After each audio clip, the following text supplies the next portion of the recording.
fantasy news. It's gotta flow. Welcome everybody to another episode of Fantasy News. I am your disheveled goblin host, Daniel Greene, and today I want to say thank you so much for making last week's experiment with fantasy news successful to a point that I went from being nervous about starting this new format of fantasy news in the new year to really excited. It seems that people are kind of thirsty for more deep dive breakdown examinations of ideas and current events, similar to what I've been doing with Audible and the Has It Aged Poorly episode, than maybe these broader strokes, just tons of topics. Let's get into all the roundup stuff. That being said, I still plan on covering some roundup stories, just more broad topic focused here in the future as well. For example, like I said, the idea of putting out maybe a poll once a month where we take all the cover reveals of the last 30 days and allow you to vote on them, to do like a competition, breakdown, shout out artists, link them so people can follow them on their social medias.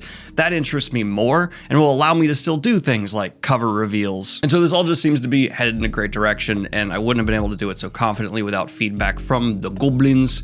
Y'all are the best. But this is going to take me to the monstrous news of the last week, which of course is largely going to revolve around Dragonsteel Nexus, because if you thought Sanderson wasn't going to use the excuse of his own convention to unveil some more surprise projects, you haven't been paying attention these last 5 years, have you? And wouldn't you know, there's going to be a surprise COSMERE novel released late 2026, titled The Fires of December. This has been described as a COSMERE book unlike anything the COSMERE has seen before, and he even did a reading from the book at this announcement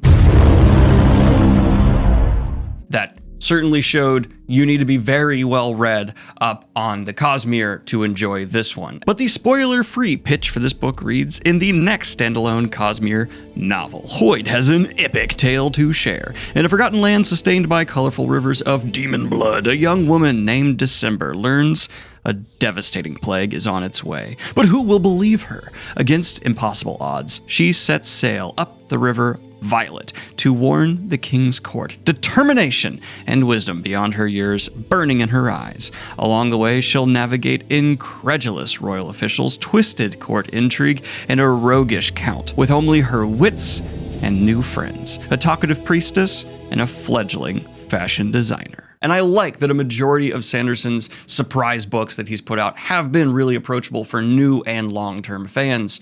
But this one, being something that seems like for the diehards, is all the sweeter, right? We're late into the surprise book announcements. People understand what he's trying to do, and I like that he has embraced surprise drops as a marketing strategy. Some people think it's a bit cynical. I entirely disagree. I think having consistent surprise drops just puts like a great energy into the fandom every year going to these conventions. There is a danger of expectations, but with it being Sanderson, he tends to just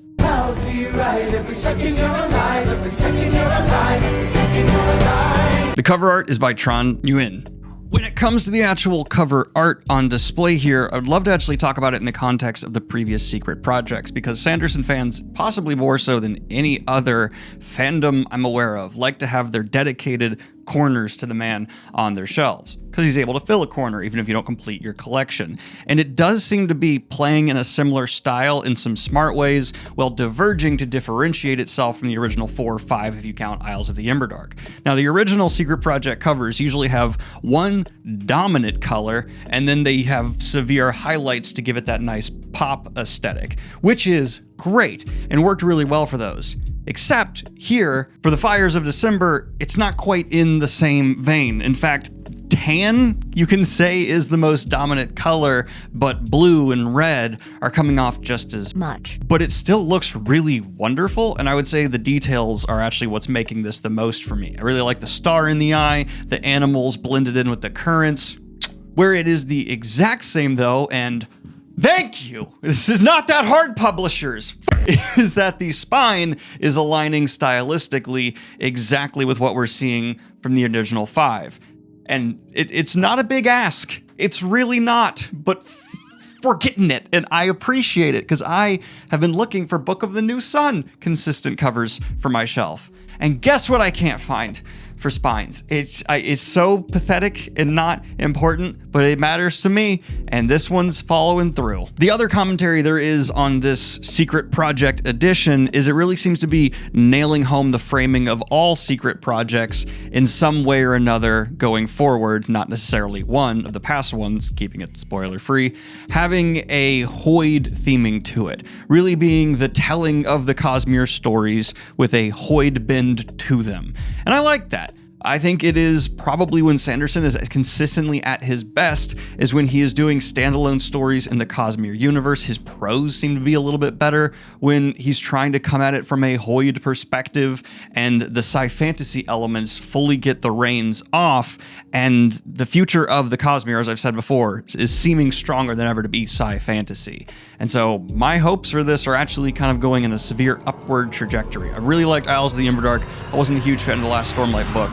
So this is playing into, at least for me, where I've been getting the most out of the COSMERE recently. If I had one more wish I could throw in there, it's for Sanderson to get weird, right? Get all the more bizarre as we go from Hoid's perspective, bouncing around the COSMERE like a pinball.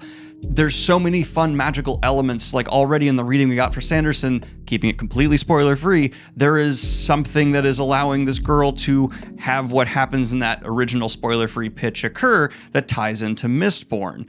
And if we could see a reinterpretation of that, where instead of being so scientifically broken down, that magic can actually feel more magical, all because of the framing of the story. It could be something that we as readers enjoy, getting just two different framing of a similar thing and see the mistakes of those learning about it, and maybe they even managed to discover some things that their original interpretation of this magical element didn't get. I mean, that's just so much fun and so rich for the COSMERE diehards, which this whole project seems to be tailor-made for.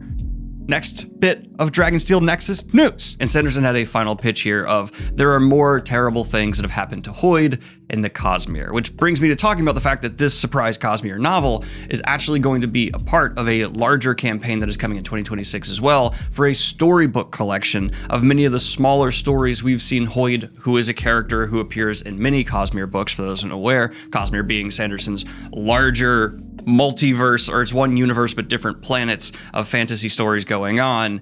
This is a character, Tom Bombadilesque, who appears in several of them, and he always shows up to give bits of wisdom and recount tales that have moral lessons that apply to our characters, and those smaller tales are now going to be illustrated and put into a coffee table style book with various tones and executions matching whatever Hoid was trying to convey to the main character he was speaking to. The 4 books that'll be illustrated within the Hoid picture book are The Dog and the Dragon, The Girl Who Looked Up, The Chasm Fiends Get a Pet, and Wonder Sail, which will include art by Steve Argyle, Anna Early, Justin and Alexis Hernandez, Howard Loyne, and Isaac Stewart. And so if I could summarize this last chunk of news here with just a vibe, I think Baby Keem put it best. Then I popped out and did it again and did it again and did it again. But this is nowhere near to the end of the cascade of news, Sanderson related and not, we got from Dragonsteel Nexus, because there was also an update to the Eye of the World leatherbound that Dragonsteel has announced as well. We got an additional look at the final product, and god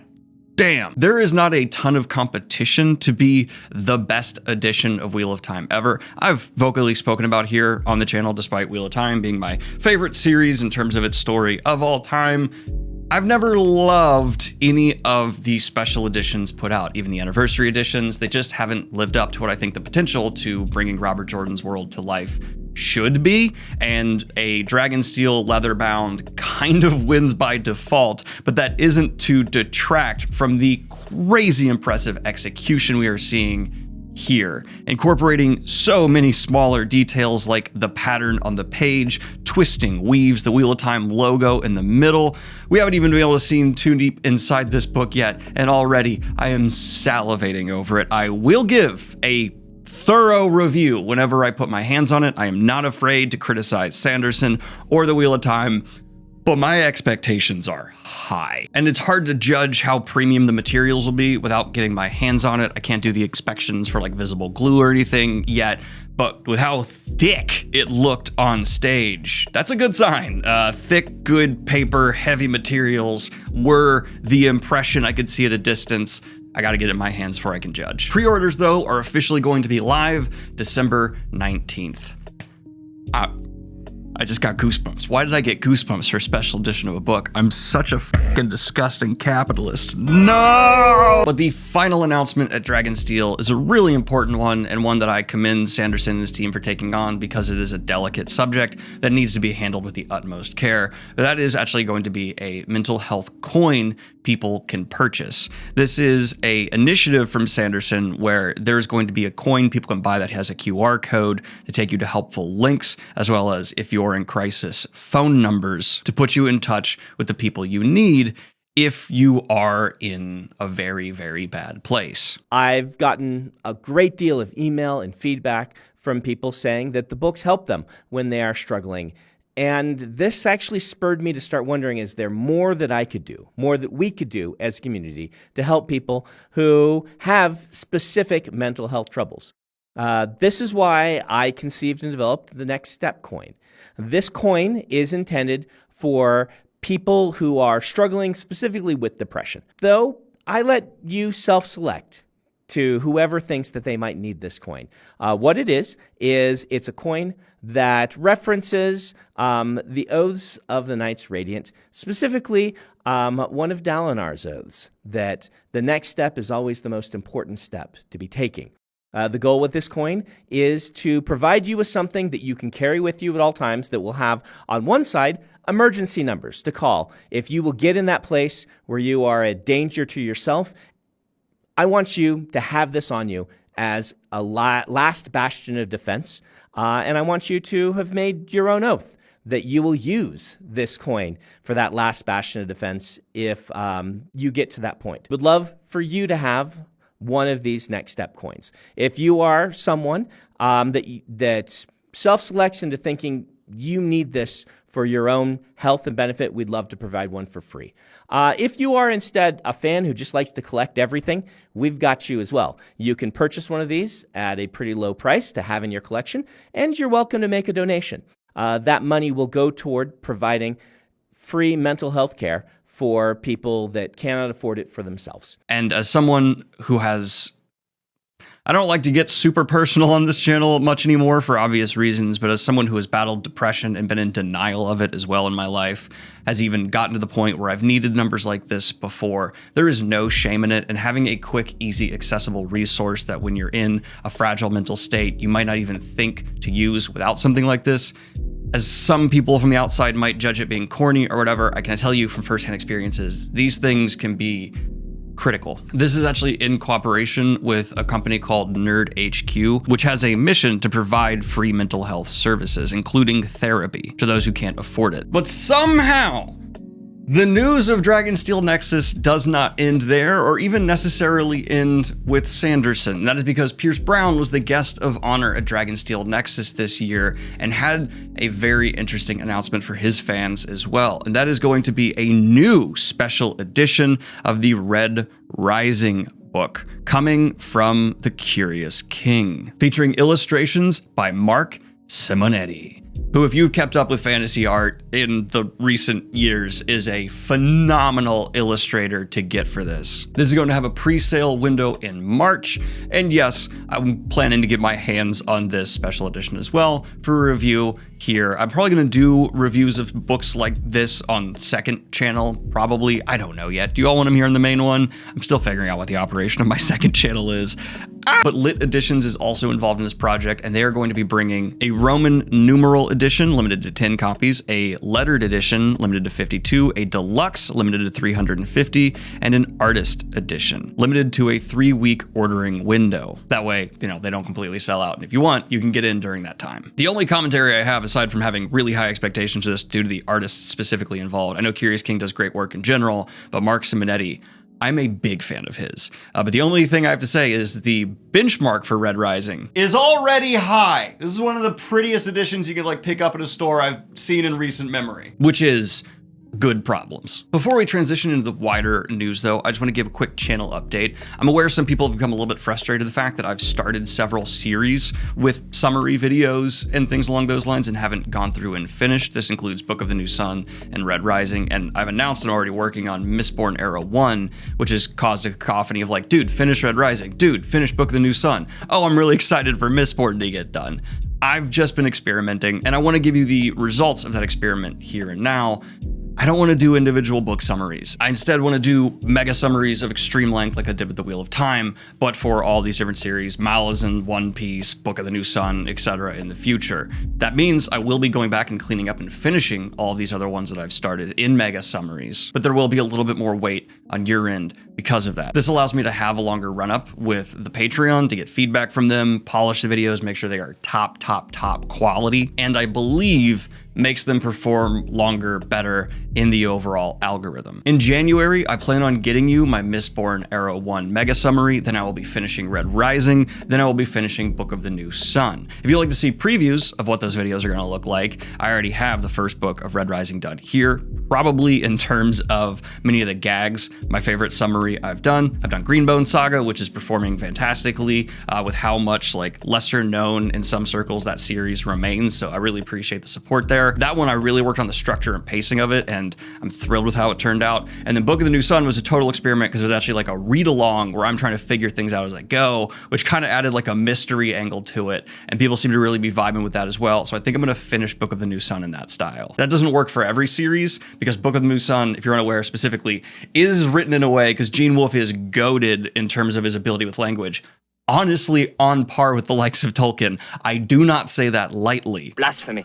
And so it requires this like obsessive digging into, and seeing people in the comment sections point out things I've missed or have me find things they missed and be excited about it has been so rewarding. So that style I'm going to reserve for just a few things, but those are how the summary videos are going to be going forward. And don't worry, there will be tons of other kinds of content here on the channel as well, but I am going to be keeping those mega summaries coming. Now, before we get any deeper into the video, I would just like to give a tremendous thank you to Belroy.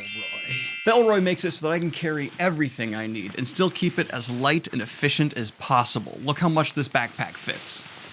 I got a big head and it's like in there. They're an Australian brand with headquarters in both Bells Beach and Fitzroy, Victoria. Hence, you know, the name. And they have been working for over 14 years on making high quality products. Damn it, that should have been smooth, for you to enjoy, with a warranty that guarantees their bags last at least 6 years. They first became known for their slim wallets like this one, the Apex Slim Sleeve, say that 5 times fast, in espresso, with RFID protection and, listen for it, magnetic closure. It holds up to 6 to 8 cards and folded bills, if you still carry money. Who does? But they're probably even better known now for the premium backpacks. This here is the Light Travel Pack 38 liter in ash, made of Duralite nylon. And I've got to say the timing is perfect. My last backpack just broke. It really did. I wrote that in the script and read it like it's scripted because it is, but it also did just have a zipper pop the day before this arrived in the mail. So I had already accepted the sponsor, like send me stuff so I can approve it, and it arrived.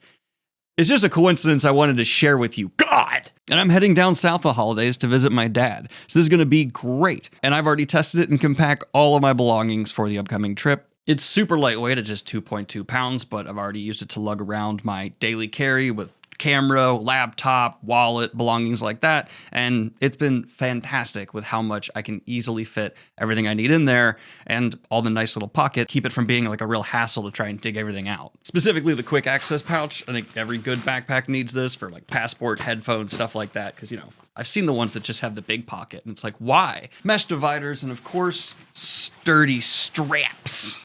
So I feel secure. It's small enough to make it on any plane, which of course is a requirement for me with any bag I own. So if you'd like to check out any other products, go ahead and click the link in the description down below and get 10% off your purchase. Thank you, Belroy. You showed up right at the right time. Now, back to the video. But this takes us to the rest of the fantasy news, starting with an update that's like frustrating good news for libraries. Let's get into it. So, headline reads, all library grants previously canceled by federal agency restored.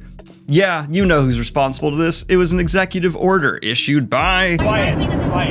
Back in March, Trump issued an executive order that directed the elimination of IMLS and 6 other federal agencies, destroying their grants and paralyzing their finances. But on Wednesday, the Institute of Museums and Library Services, IMLS, announced that all grants had been reinstated that were previously terminated, including those to libraries and library organizations across the United States. With the president of the association, Sam Helmick, saying, "Restoration of these grants is a massive win for libraries of all kinds in all states. Every public school and academic library and their patrons benefit from research findings and program outcomes from individual libraries and organization grantees." There have been lawsuits filed, of course, that challenge the elimination of these funds, hence why they've been reinstated, and it just shouldn't have been a problem in the first place. You know what I mean? That's why it's frustrating good news. It's like, yay, maybe when there's a literacy crisis happening in America and students, I have friends who are teachers, students who are in high school can barely fucking read,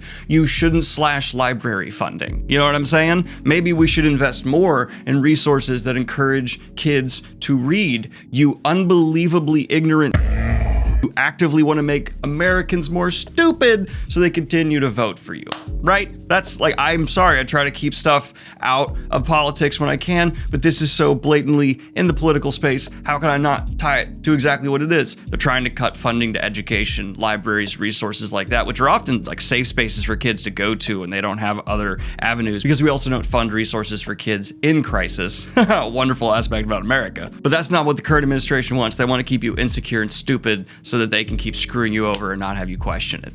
Fantastic. And I am actively saying this in support of rural areas because these are the places that are hurt the most by these actions. And that's what drives me nuts, seeing these people work against their own best interests. Do not minimize the impact of slashing programs such as this, because libraries, especially for those most in need, are far more than just a place you can go pick up a book. Often, from people, it's the only place where they can access free high-speed internet. If you've been in a city or town and go to the library and check out the computer section, you see people there applying for jobs, taking classes, because it's the only place they can. They also help people with employment assistance. There are resources there for people who are disabled that cannot get them anywhere else. I'm not supposed to get political here. So let's just move on, sure. In gargantuan entertainment news that's likely to affect how you consume media forever after in the future, with how many companies and franchises are involved in this, it seemed like a done deal that Netflix was going to purchase Warner Brothers. But Paramount has come in with what is called a hostile bid to try and, even after the deal is struck, instead acquire Warner Brothers, coming in and offering $30 per share instead of Netflix's roughly $27. But the way this is being positioned is it is directly going to be up to the public shareholders to vote whether or not this other deal is taken, hence why it is called a hostile bid. Warner Bros., just to be clear, owns HBO, tons of channels, more franchises than I could list off here. This is not only going to change how you view many of your favorite shows and movies, but which ones are made, greenlit, projects, forever after. And surprise, surprise, as you've been paying attention to how money is moving in Hollywood and entertainment industry, guess who's behind the funding of this hostile bid? It is going to be a mixture of Saudi Arabia, Qatar, the United Arab Emirates, and family members of the current president of the United States. I mean, no offense to the actual people living within these countries. I have no hard feelings towards any individual living in any country, any place, but the regimes in a few of these governments, I am not comfortable having creative control or say in the entertainment I receive. One additional thing to keep in mind here is there is also a difference between the two offers. One, where the Netflix offer does not include the channels that are under Warner Brothers, while the new Paramount one would. This creates quite a different value proposition, but they are still claiming that their offer is over $18 billion more with the $30 share evaluation. On top of that, there have been assurances about job cuts from one side or the other, guarantees that the Saudi investors will not have a say in creative control. My response to that would be, today you can say that, what about 10 years from now? And it's just a really dirty, messy Succession-esque situation. It's also incredibly complicated, and I'm doing my best here myself researching this. A lot of other people covering it have teams of researchers who are a little more, let's call it, experienced in this space. But don't take this as like Netflix winning this deal would be an overall great thing either. I'm not a fan of how we are seeing our entertainment and streaming just slowly gloop together into these massive mega conglomerates constantly in nearly every sector. It's just the lesser of two evils, in my opinion. This is gonna take us to some quickie news, though. Yay! Waterstones has said it would stock AI-written books on its shelves. Boo! Don't! Let's go ahead and shift away from all this industry news and instead talk about some book cover reveals. And we have some delicious ones this week, starting with one from Anthony Ryan, titled Upon the Forge of Battle. This is book 3 in the Age of Wrath series, with cover art by Ben Pryor. Set to be released August 25th of 2026. And I'm a bit of a sucker, I don't know why, for weapons holding illustrations inside of them, like how you see, I assume, the outline of the protagonist here in the hilt section crossguard. Sick. Illumicrate also announced their exclusive anniversary editions for the Six of Crows duology, with art by Charlie Bowater and design by Perry Cuff Designs. And the stylistic choices for these covers are mwah, mwah. Oh, I love this playing card kind of, you know what I'm saying, structure to one side with this line heavy one side flipped color invert for the second book, masterfully completing the tone that's being gone for here. That's not even talking about the fact that on the sprayed edges, you're getting no mourners, no funerals. Just a bold choice. It's badass. It's a very, very good execution from Illumicrate. And then Mike Brooks with Titan Books brought us the cover for This Is Where the Future Bleeds, in this landscape fae vibe, ethereal structure with pops of color that I think is, it's like just salted enough. You know, it's got that vibe to it that I really appreciate. This Is Where the Future Bleeds follows Kit Carver, a diviner who works in the business of finding destinies for the rich and powerful. But when she's nearly killed and her regular broker is murdered, it becomes clear someone has an issue with one of the destinies she's found. Kit gathers a mismatched group around her and sets off across the timeless lands to warn the destiny's recipient, unaware that she has her own destiny, one that will spell disaster for everyone. Once the book's released in June of 2026. Titan Books, if you could credit the cover artist, I'd very much so appreciate it. Which you did do, though, on this next cover reveal, and I appreciate it. And that would be for The Red Sacrament by Sarah Hinckley. A clan of vampires who run a theater in the late 1800s find their lives upended by the arrival of a pair of aristocrat vampires whose disregard for the rules that have kept their kind safe for centuries threaten to destroy everything they hold dear. I really, objectively, huge compliment. I like the kind of disturbing face pull thing that's going on here. The dumb child part of my brain, though, is just like one of those memes where someone just twitches a sword and then the thing slides. You know what I'm talking about? I'm dumb. Anyway, Julia Lloyd, beautiful cover, really bold choices that I think actually deliver a vibe spectacularly. Coming out July of 2026. But now we need to talk about the Goodreads Awards this year, which have, everyone's upset, mad, pissed off. It's kind of just a fun tradition at this point, in my opinion, to see how the Goodreads Choice Awards are thoroughly picked apart by those online who are never satisfied with the winners. They've screwed it up again. And then they're excited for some of the authors who have won. But if you want to see the victors of the categories that are related to here on the channel, the winners for the 2025 favorite books on Goodreads for fiction were Frederick Bachman's My Friends. For historical fiction, we have Atmosphere by Taylor Jenkins Reid. For romantasy, we had Onyx Storm, surprising literally nobody. For fantasy, we had Bury Our Bones and the Midnight Soil by V.E. Schwab. Did I used to read that wrong as Bury Our Bones in Midnight Soil? God damn it. Congratulations to V.E. Schwab, though. This is the one that excited me the most to see. For science fiction, we have The Campground by Ansling Rowell. And horror, we had Witchcraft for Wayward Girls by Grady Hendrix. But I actually was more interested in Goodreads' list of the most read books of the year because there were some surprising wins. For the overall top 12, fantasy destroyed the competition if you include romantasy. And that is because for number 1, we had Onyx Storm. Number 2, we had Sunrise on the Reaping. For number 3, we had Fourth Ring. And number 4, we had Iron Flame. So Rebecca Yarros, holy sh! But then if we shift on over to fantasy, we see that number 1 is The Midnight Library, which is on my TBR and I want to get to. Number 2, we have The Invisible Life of Addie LaRue, holding strong over the years. And yeah, I get it. That book was enchanting to read. At number 3, we have The House of the Cerulean Sea by TJ Klune. And at number 4, we have another V.E. Schwab book with Bury Our Bones in the Midnight Soil. V.E. Schwab. I love how well it seems they're performing commercially as a big V.E. Schwab fan, which is funny because I don't like their most known series. I think it's still their most known, Colors of Magic, Shades of Magic.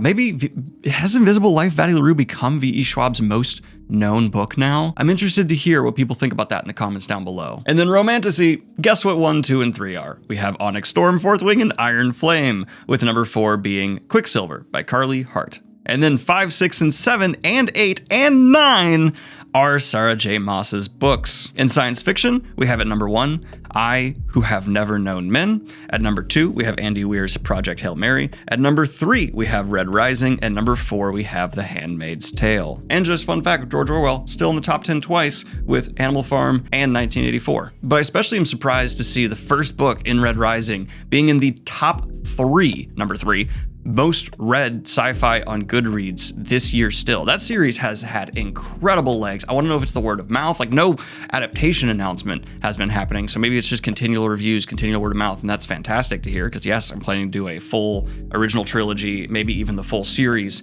mega summary here, and that'll be a blast. This actually takes me to a mild gear shift, though, where I want to speak specifically to authors.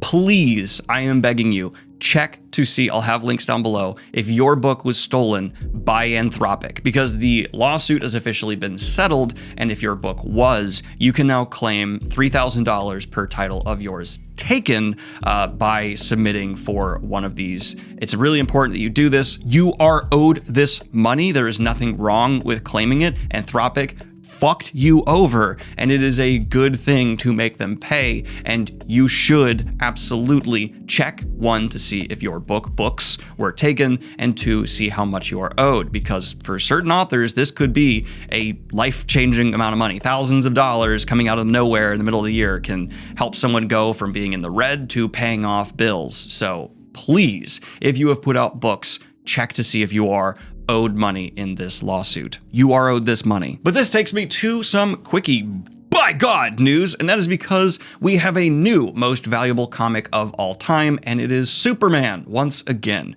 because a Superman number 1 rated at a 9 quality just sold at auction for $9.12 million. And I see that amount of money and I just think, is this like a money laundering thing? No, I get it. It's Superman number 1, but fuck, really? God. But speaking of auctions, we have seen that Tolkien's desk has also gone up for auction. This was a desk that he used in his later years. With a guide price of £50,000 to £80,000, this mid-Victorian roll-top mahogany and satinwood desk was used by Tolkien between 1945 and 1959, when he was proofing The Lord of the Rings. Smells of rich mahogany. So, you got to spare that amount of money laying around and you want a old desk you're gonna always be nervous to touch or look at wrong, go ahead and buy it. But in related badass Lord of the Rings news, again, I always will cover this when it happens, the extended editions of Lord of the Rings are coming to select theaters once again for the 25th anniversary. This will be happening January 16th to the 19th. And especially if you have youngins who were never able to see Lord of the Rings in theaters, which I'm just old enough to have done, please go ahead and drag them in to see this. It will be one of those things that they core memory forever and likely make them a participant in the fantasy genre, which helps me in the future. I'm always about brainwashing the youngins to love fantasy. But speaking of core memories and vibes, tangentially, we have also had the trailer drop for Frieren, Beyond Journey's End Season 2. Season 1 of this anime is in my like Mount Rushmore of all time greatest. I adored it. Speaking of just vibes, before smoking gave me too much anxiety and I had to quit. It also gave me a bit of a problem. If you've seen me smoking in videos recently, it's herbal cigarettes. I'm trying to just get rid of the compulsion to smoke. Weird tangent. Anyway, season 1, the chillest of vibes, like getting a little bit stoned, just, relaxed, incredible storytelling. Highly, highly recommend, and I cannot wait for season 2 to drop on Crunchyroll, January of 2026. Oh my God, that's right around the corner. Yes.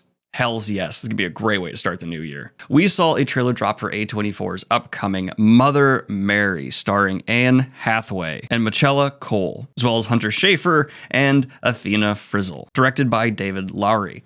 And if you, like me, had a lot of core development as a youngin' watching witchy films such as Suspiria and The Craft, probably going to appeal to you. Also, just who doesn't love Anne Hathaway? But shifting gears on over to exciting video game news, we saw Total War drop a trailer for not only Total Warhammer 3 Lords of the End Time, but also Total War Medieval 3, which is more of like a teaser trailer that they're getting it done. But this is an announcement of it being in early development, which means, hey, I was able to play the Total War 2 game when I was like 12 to 15, and now I'll be able to play Total War 3 in my 30s, because I'm 31 now.